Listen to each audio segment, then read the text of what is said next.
Just loving this moment. Can we stay here? You finished your quilt. All of a sudden, it hits you. You know what time it is?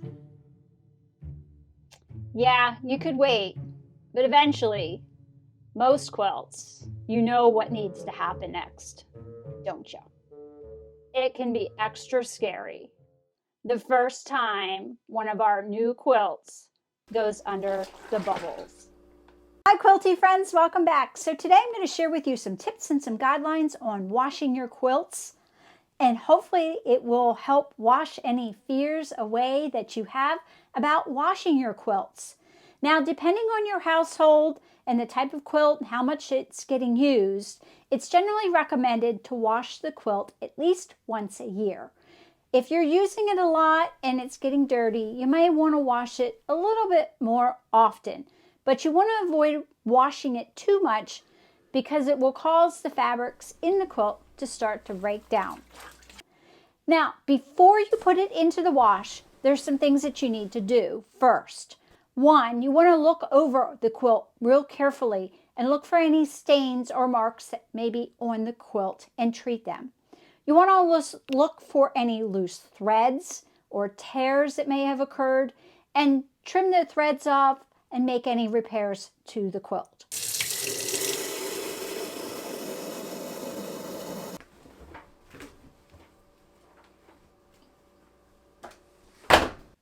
There are two options when it comes to washing your quilt.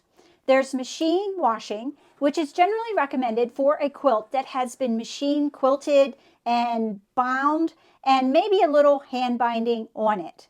And what you will do is you will put it in your washing machine by itself with a dye-free or perfume-free detergent. I generally use a detergent here in the United States called Dreft, or there's also a detergent that the quilt museums use called Orvis quilt soap. If you're worried about things bleeding on the fabrics while it's in the wash, you can throw in some Shout color catchers that you can get here in the United States, and or there is a product out there called Retain that you put in the wash that helps prevent the dye from coming off of your fabrics. So it basically fixes it on there for you. I generally will use a gentle cycle or permanent press or a hand wash cycle if you have any of those options on your machine. I will also then use cold water on the quilt while it's in the washing machine. The second option is hand washing, and this is really good for any quilts that are really delicate and or old, or maybe have a lot of embellishments or has a lot of handwork on them. So what you're going to want to do is find a tub and or a sink, make sure it's clean, and fill it up with some cool water. Now, if it's a really big quilt, you can put a sheet in the water first, and then put the quilt in next into the cool water with your dye-free, perfume-free detergent. You're going to agitate it for 10 minutes. Now, what that sheet's going to do is when you rinsed all the suds out of the quilt, that will help you lift the quilt up and out of the container that you've put it in or tub.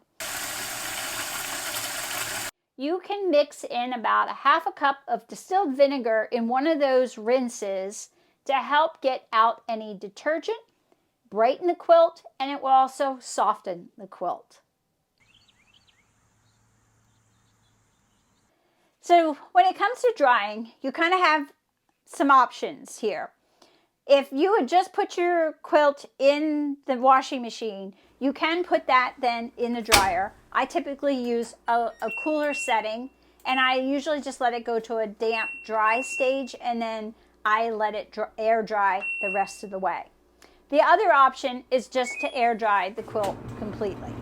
And you can hang it outside, lay it outside on the grass, lay it on a clean sheet outside, or you can get a bed of dye-free towels and lay them out and lay it on that to dry as well. To store the quilt properly, you will want to fold the quilt into thirds and then roll it, and then put it either in like a muslin bag, a cotton pillowcase, or wrap it with like a sheet to kind of keep the dust off of it while you're storing it.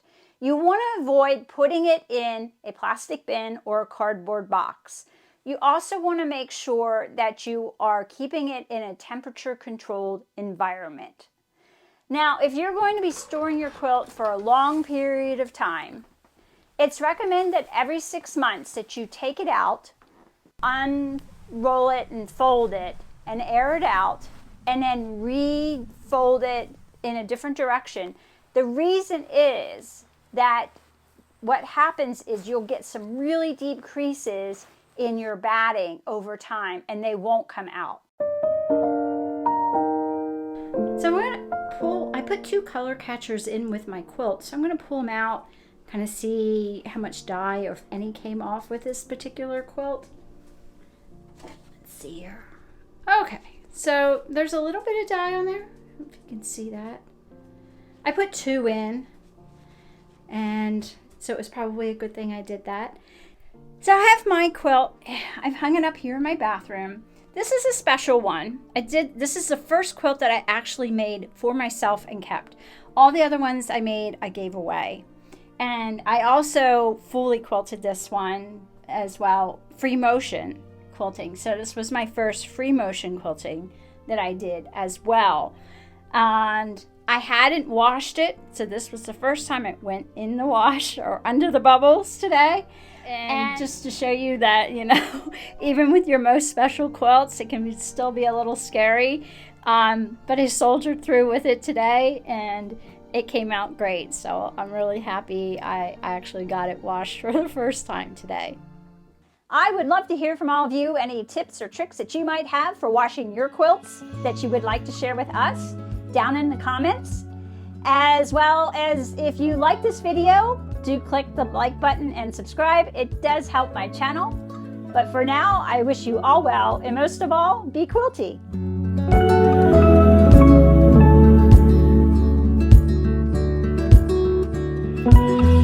I can see it.